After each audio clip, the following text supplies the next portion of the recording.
Estamos iniciando mais uma aula do estudo da série psicológica das obras da benfeitora Joana de Ângelis e hoje vamos dar prosseguimento às aulas sobre as crises existenciais.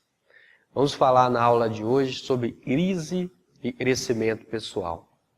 Para começarmos, vamos fazer algumas reflexões sobre esse assunto. A primeira reflexão: que tipo de crises passam constantemente pela minha vida e eu não me dou conta? Essa é a primeira reflexão que vamos realizar.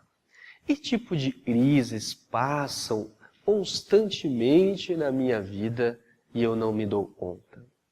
A segunda reflexão é: como eu me comporto perante essas crises que enfrento? E aí devemos observar agora o nosso comportamento. Qual é o meu comportamento, as minhas reações perante essas crises que enfrento? E a terceira reflexão é: quais valores e escolhas minhas contribuem para gerar as crises que vivencio? Nessa terceira reflexão deveremos prestar atenção, pois sempre nós estamos buscando algo. E essa busca nossa tem valor, porque as escolhas nós escolhemos pelos valores. Nós damos mais valor a algumas coisas e às vezes isso gera e contribui para gerar assim, essas crises e nós vivenciamos. Vamos começar fazendo essas reflexões, essa autoanálise conosco mesmo. E aí vamos trazer então o pensamento da benfeitora, ela irá nos ajudar a pensar nesses assuntos. No livro Encontro com a Paz e a Saúde, ela nos diz assim: ninguém consegue fugir da sua essência, da origem divina, e enquanto assim proceder, buscando soluções mentirosas, viverá em crises contínuas, saltando de uma para outra interminavelmente. E a benfeitora já é direta, já é objetiva para todos nós. Nenhum de nós, ou seja, ninguém vai conseguir fugir da própria essência divina. Pois por mais que tomamos caminhos tortuosos, por mais que queremos transgredir as leis de Deus, chega um momento onde há esse convite do próprio ser espiritual para viver a sua essência divina. Então não adianta a gente querer se enganar, como ela fala, essas soluções mentirosas, porque nós mentimos para nós mesmos. E aí vamos saltando de uma crise para outra e não queremos nos enfrentar, não queremos entrar novamente nas leis de Deus. Somos ainda espíritos rebeldes, teimosos, nós vamos teimando, mas vai chegando um momento e o próprio ser espiritual, a própria essência divina, convida o ego a trilhar esse caminho do autoencontro. Vamos trazer aqui o pensamento de Marie-Louise von Franz. Ela nos diz assim: o processo de individuação, isto é, a harmonização do consciente ou nosso próprio centro interior, o self, em geral começa infligindo uma lesão à personalidade, acompanhada do consequente sofrimento. Esse choque inicial é uma espécie de apelo, apesar de nem sempre ser reconhecido como tal. E é assim o nosso processo de individuação, como nos diz Gustavo Jung. Ou seja, o indivíduo desenvolver as suas potencialidades, encontrar consigo mesmo, fazer essa ligação com o Altíssimo, com Deus. Aquilo que Jesus nos disse: eu e o Pai somos um, ou seja, os pensamentos, a vontade de Deus se manifesta através da própria criatura, do próprio Filho. Para atingirmos essa ligação, essa harmonização com a pessoa, o ego, o ser espiritual e essa essência divina, muitas vezes nós sofremos, nós nos rebelamos, pois nós não eremos. E a própria dor é um apelo, chamando a pessoa, o ego, a personalidade, a entrar em sintonia com o self, com o espírito, com a essência divina. Esse convite é constante, mas muitas vezes nós não entendemos esse grito da própria alma, esse apelo da própria alma. Vamos prosseguir agora trazendo o pensamento de Aldo Arotenuto, onde ele nos diz assim: olhando o pedido do coletivo, aceitamos sacrificar a ele núcleo absolutamente individual e constitui o fundamento de ser no mundo. Então, o que nos traz aí o nosso irmão Aldo Arotenuto? Ele nos ensina e nós, como já falamos, iremos atender o apelo, o pedido do coletivo. Nós encarnamos no mundo e aí iremos já atender as expectativas da família, do núcleo social, ao participamos, e aí sacrificamos aquele núcleo individual, ou seja, o ser que somos. Nós observamos isso nas nossas próprias palavras. Muitas vezes nós vamos falar algo, nós falamos assim, eles, nós, e dificilmente nós vamos usar o eu, né? A primeira pessoa ali no singular, eu faço assim, eu penso assim, eu gosto disso, porque nós perdemos a nossa própria identidade. Então, o primeiro desafio é nós começarmos a olharmos como um ser espiritual e tem responsabilidade. Pois muitas vezes nós vamos falar algo e nós já iremos comprometer as outras pessoas. Não, nós pensamos assim, não, eu penso assim. O outro vai pensar da maneira e ele acredita. Então nós vamos entrando nesse coletivo e perdendo a nossa individualidade. E aí onde entra também esse processo de amadurecimento. E precisamos amadurecer. Para crescer, precisamos nos olhar como indivíduo. Somos uma gota de água no oceano e nós fazemos parte daquele oceano, mas devemos lembrar que não devemos misturar com o oceano, devemos ali contribuir, né? Devemos fazer o nosso papel dentro desse grande coletivo, desse grande todo, é a humanidade, mas temos a nossa individualidade, não podemos perder. E aí nós começamos a imitar outras pessoas, né? E aí perdemos a nossa individualidade. O que nos traz aí a benfeitora no livro O Homem Integral, ela irá dar prosseguimento a esse assunto, onde irá nos dizer assim. Então a benfeitora nos diz, é necessário que se dê a transformação, a evolução dos conceitos, o engrandecimento dos valores. Para tal fim, às vezes, é preciso que ocorra a demolição das estratificações do arcaico, do ultrapassado.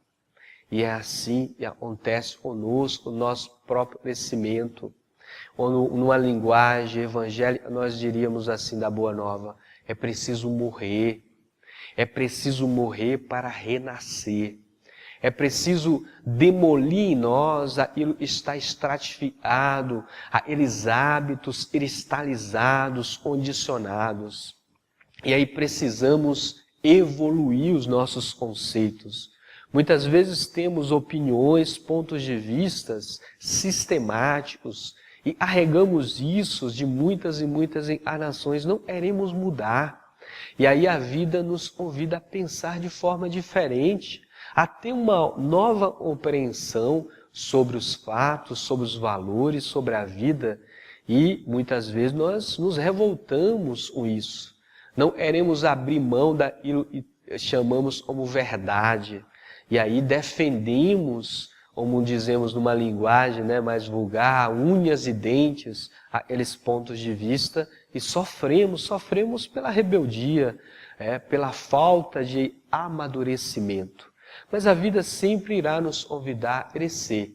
E aí teremos que demolir e destruir em nós esses valores e muitas vezes priorizamos na nossa vida. E aí vamos prosseguir e trazendo mais um pensamento para entendermos melhor. No livro Encontro com a Paz e a Saúde, a benfeitora nos diz assim: o ser humano é constituído psicologicamente de resistências, ele facultam enfrentar constantes desafios emocionais, graças aos quais a vida ruma na direção da autorrealização. Isso é muito grandioso, ela nos traz. Nós devemos ganhar resistência.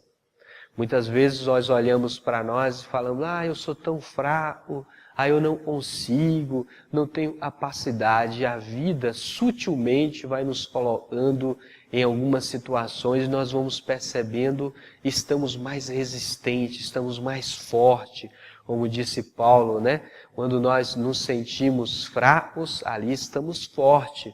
Pois começa exatamente pela humildade. Não aquela humildade que nós trazemos muito humanamente, dizemos a humildade, mas é orgulho, né? Nós sabemos, eu não consigo, mas no íntimo nós estamos ali achando e fazemos melhor o outro, e se eu fosse fazer, faria melhor no íntimo.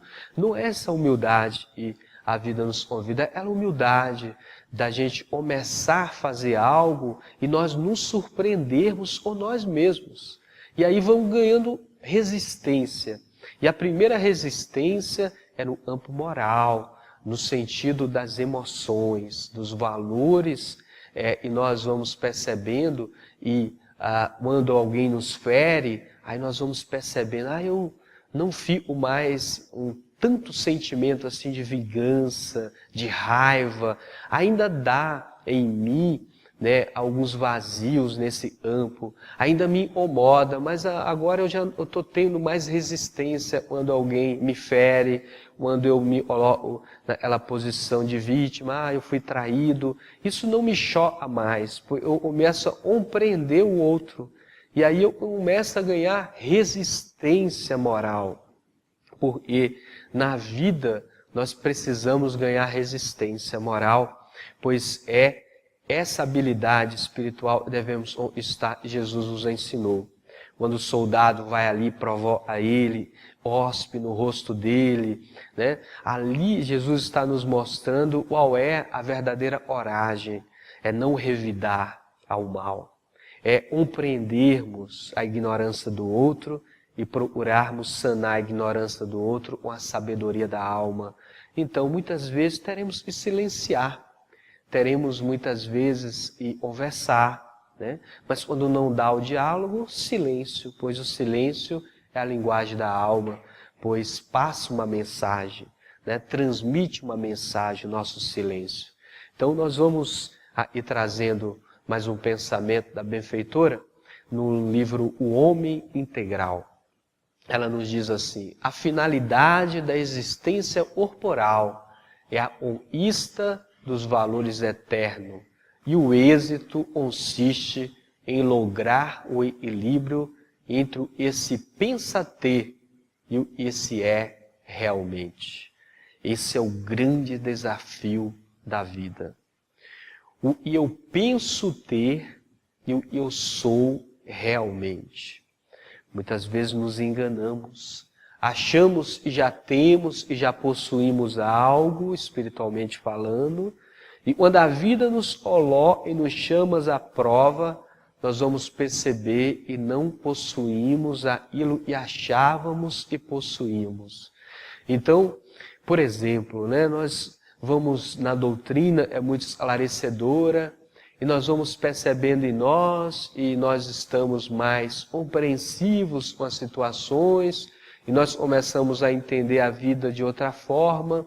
E aí lá no mundo, na nossa vida de convivência, dentro do trabalho, em algum outro ambiente, nós somos ali testados. E aí nós vamos perceber e aquilo que achávamos e já era isso na nossa alma, ainda era teorias, filosofias e não realidades. Então nós só possuímos aquilo e o estamos. Espiritualmente é assim. O espírito não tem aquilo e não o estou. A filosofia é bom, porque amplia a nossa visão, né? A teoria é boa, porque faz a gente pensar de forma diferente, faz a gente refletir em algumas situações, mas só aquilo que nós vivenciamos e nós estamos para a nossa vida de espírito. Por isso que muitas vezes a gente fala, mas eu já sei e não consigo realizar. Já é um grande passo, por eu saber ali já é um passo. Agora a vida vai nos convidar a fazer para que possamos estar. Então os benfeitores nos ensinam, o grande desafio é achar esse equilíbrio. O eu penso ser e o eu sou realmente. E aí não tem outro caminho para a gente descobrir isso. Precisamos nos conhecermos, né? A questão do autoconhecimento. Aí nós vamos percebendo, eu pensava e já tinha superado isso, mas não superei. Mas o porquê eu não superei? Porque falta eu me dedicar a isso, aquilo, e assim a gente vai vivendo a vida dentro de uma realidade e não de fantasias. Então vamos refletir nessas situações, a benfeitora está nos trazendo aí. Pois a crise faz parte do próprio crescimento do ser espiritual. Então vamos dar graças a Deus, como nos disse João Batista. Vamos finalizar essa aula trazendo aquela reflexão de João Batista. João disse assim: eu batismo com a água para o arrependimento, mas virá alguém é maior que eu, né? Ele batizará com o Espírito Santo e com fogo. E aí vem Jesus nos convidando a buscar a santidade, pois nós temos o Espírito Divino em nós, pois somos criados à imagem e à semelhança de Deus. E para depurarmos isso, teremos que ser batizados com fogo. E o fogo, como dissemos em aulas passadas, simboliza as provações, as expiações da vida. E aí nós não queremos passar pelo fogo. Nós queremos a água ali do arrependimento, mas não queremos reconstruir. E só se arrepende aquele e deseja fazer, refazer, reconstruir. E as provas da vida é como um fogo, pois só passa por ela aqueles que desejam realmente se purificar, crescer e desenvolver como espírito. O que estamos fazendo aí? O que a vida nos pede, nos convida? Devemos refletir sobre esses assuntos. Nossa aula está chegando ao final. Nós, como sempre, agradecemos a todos que nos acompanham. Deixamos aquele grande abraço fraternal no coração de cada um. E Jesus possa sempre nos iluminar em nossos estudos aí sobre nós mesmos, sobre o Espírito que somos. E assim deixamos o convite às próximas aulas e possamos estar acompanhando. E assim seja, graças a Deus.